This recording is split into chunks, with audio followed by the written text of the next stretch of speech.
Hello, hello, hello! It's chemistry time! In this video, we will be having two experiments, the power of bubbles and matchstick soaked in water. Experiment number 1, the power of bubbles. We need 2 plastic bottles, warm water, yeast, sugar, balloon, and teaspoon. First, prepare 2 empty bottles and label the first bottle with yeast and the second bottle without yeast.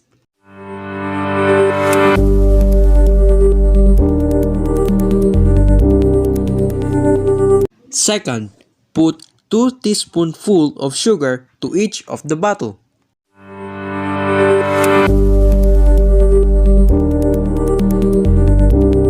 Put also 3 teaspoonfuls of dry yeast to the bottle with a label of with yeast.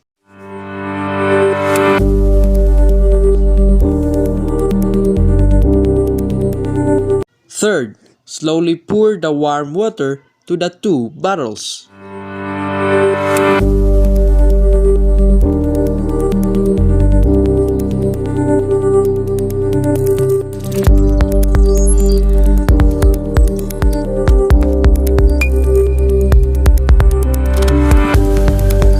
Fourth, put a balloon over each of the bottles and wait for half an hour or 30 minutes.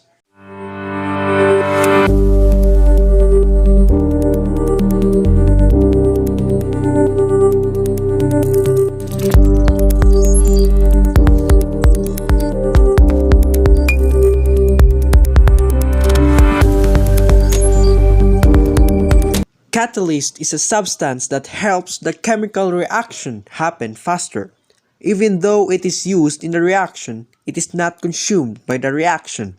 When the reaction has finished, you would have exactly the same quantity of catalyst as you had before. Yeast is a microorganism that contains an antioxidant enzyme known as catalase. Catalase is present in all aerobic organisms, and it helps them break down naturally occurring hydrogen peroxide. The reason behind the rising of bread is because of the yeast. The yeast in the bread eats the sugar and produces carbon dioxide. That is the reason why there are balloon-like bubbles in the dough of the bread. This situation is the same with our experiment. The reason why the balloon is inflated on the bottle with yeast is because the yeast eats the sugar and produces carbon dioxide. The carbon dioxide that comes from the yeast goes up the balloon and inflates it. In experiment number 2, matchstick soaked in water. We need matchsticks, water at room temperature or tap water, cold water or ice water, and lighted candle. First, soak a matchstick in water at room temperature for 1 minute.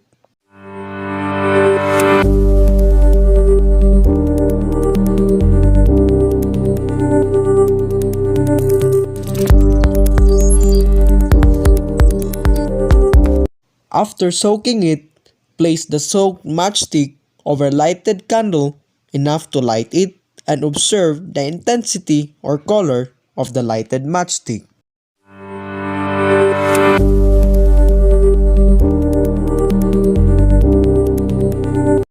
Second, soak a matchstick in an ice water for 1 minute.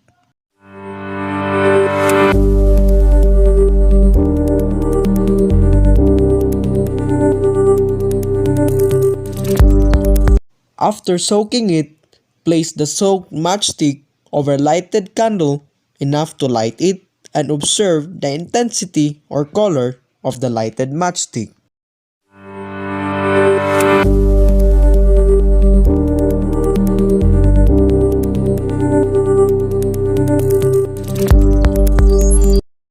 Lighting a match involves activation energy, which is the minimum amount of energy that must be available for a chemical reaction to take place.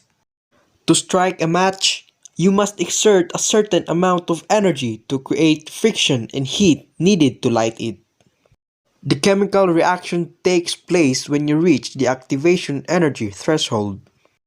The heat from the flame of the candle reaches the activation energy threshold of the matchsticks. That is why we were able to light the matchsticks even though we soaked them in the water. The chemical reaction rate of the matchstick soaked in warm water is faster than the chemical reaction rate of the other matchstick soaked in cold water. You all know that the temperature of warm water is higher than that of cold water.